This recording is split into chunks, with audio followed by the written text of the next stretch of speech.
Bluffing is a huge part of poker. In fact, it's an essential weapon in every player's arsenal. Oh my God!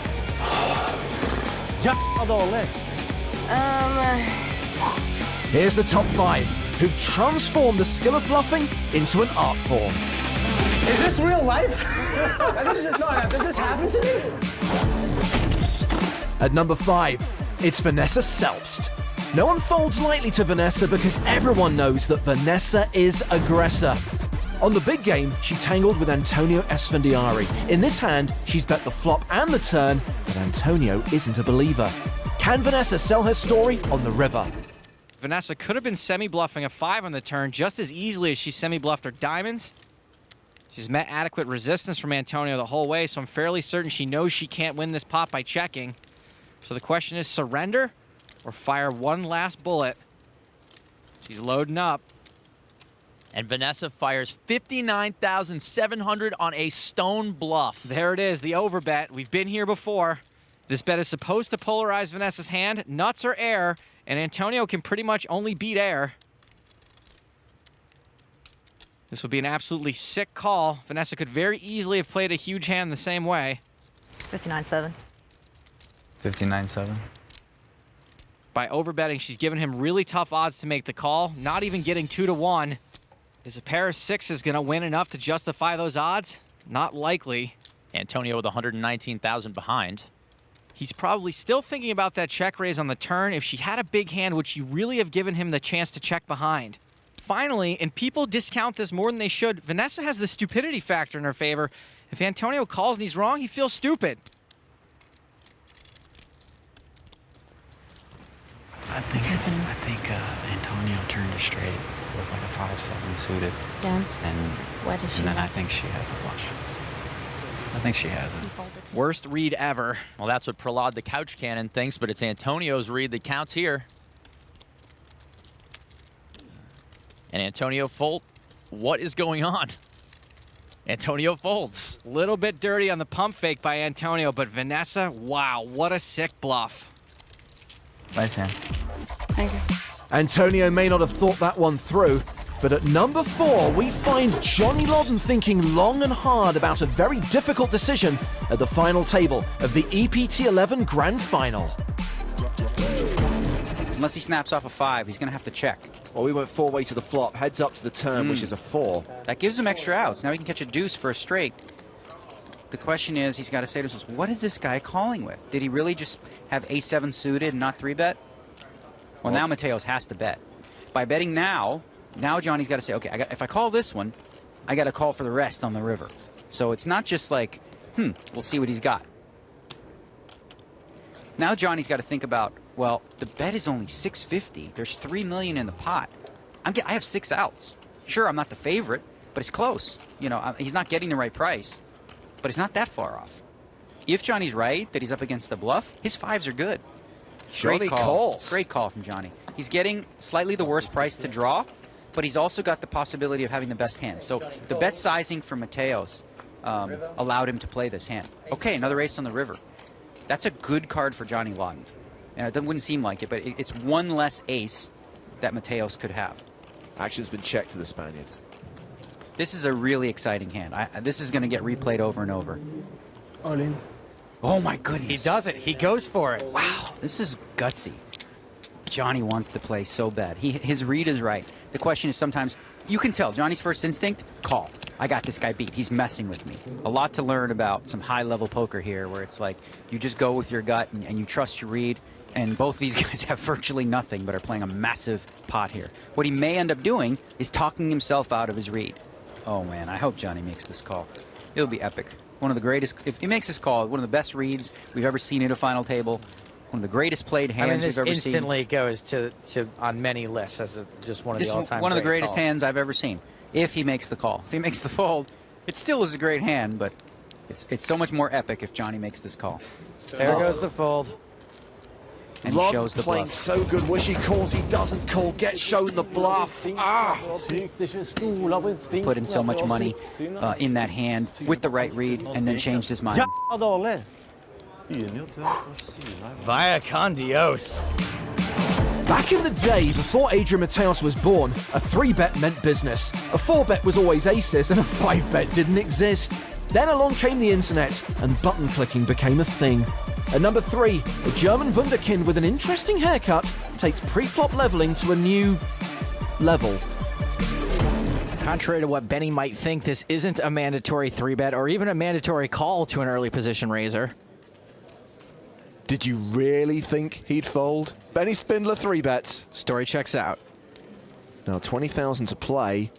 And hello, Paul Fulton is going to 4-bet with ace-6 off. Okay, so I know I would be an advocate of re-raising Benny Spindler if you have any sort of hand, but A, Benny's not the only player in the hand. B, cold 4-betting with ace-6 is not a winning play overall. And C, no. Just no. So action back on Benny with Bergstrom giving up his pair of 4s. Boy, Fulton doesn't look very comfortable, does he? Oh wait, that could just be because he's British. Now. Those are not calling chips. Benny Spindler is going to 5-bet to 90,000. I guess either King Jack is too weak to call with and Benny wants to turn it into a bluff, or we're just seeing a good old-fashioned stack swinging contest, which, by the way, doesn't necessarily equate to good poker, though it is awesome to watch. Fulton has an auto-marked. He does have the best hand. Gotta wonder if he knows it, though. Oh my word, it's a 6-bet. There is some serious button clicking going on here. I'm not even going to pretend like I know what these guys should or are going to do anymore. I'm out. All right, now I know a lot of you kids out there are spitting up your energy drinks and fist pumping in your hoodies like mad, but to me, this is more like a game of chicken than poker. Who will blink first?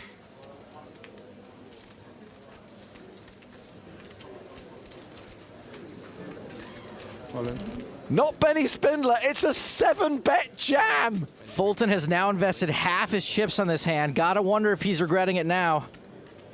Oh my word, this is the sickest hand ever! Benny Spindler shows the King Jack at the end as he rakes in that pot. Benny Spindler went on to win the EPT8 London title. The year before that, Daniel Negreanu stunned the table with one of his favorite party tricks. Daniel is determined Angel Small River Bet is a value hand that Kid Poker can't beat. Although it's hard for him to rep a hand, he's bumping it up.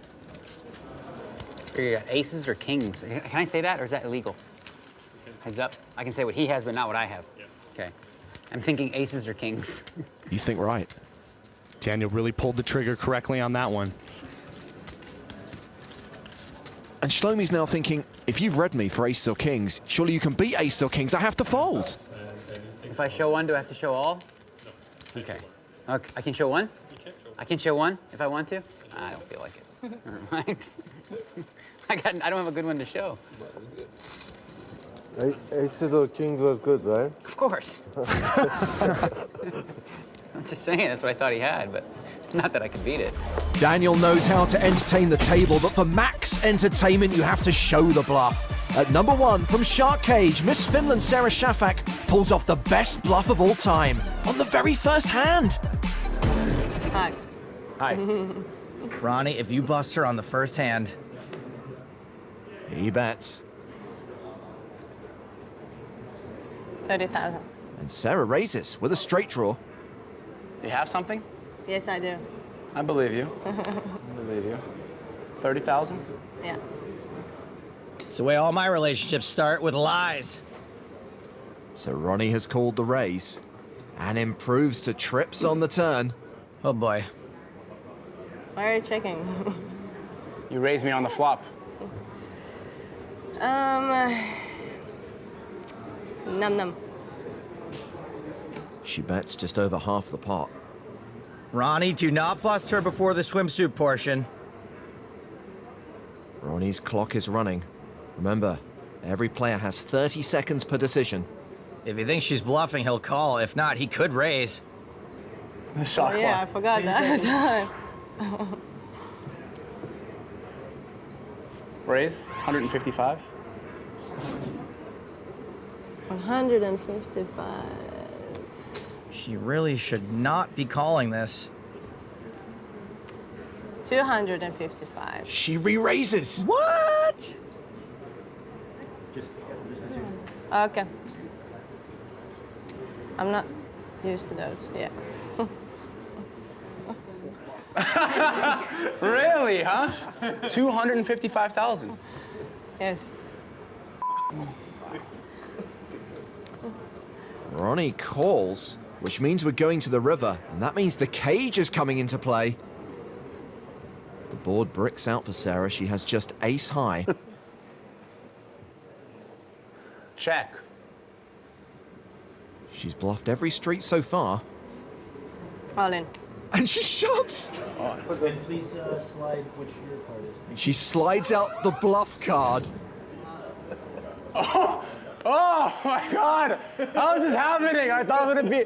I wanted to stay and play with you, Miss Finland. I understand. I know I am. 10 seconds, Ronnie. Wow, I like that. He's playing a time bank chip. He gets an extra 30 seconds. There's a reason why it's the Finnish reputation, right? I have a 4. He shows her his hand. You know, I have trips. I don't know if I can fold this hand. I don't know how you play. I never played with you before. What is going on here? If I fold this hand and they see this fold and you have like king, queen or something, it's gonna be the most embarrassing thing ever for me. You understand this, right? I don't have any time to think over this hand. I'm like nervous. I don't know what's going on. It's nice over there. 300, 500. Oh my God, no, 600. 5 seconds. And Ronnie's folded. Holy shnikes. Come on. It's a bluff. Show. She has ace high. Ronnie, you're going to the cage. Oh. He cannot believe I it. was really scared. Oh my God. You're really scared. Oh, what? Is this real life? Did this happen to me? I almost had a heart attack. Awesome. Wow, that Thank was you. fantastic. You got some balls, girl. I could have 2 million chips. Oh my God. Good laydown. Oh my God. Rumor has it Ronnie is still in that cage crying. So those are the PokerStars top 5 bluffs. Keep an eye out for more countdowns on PokerStars.tv. Holy. Would you fold in my hand?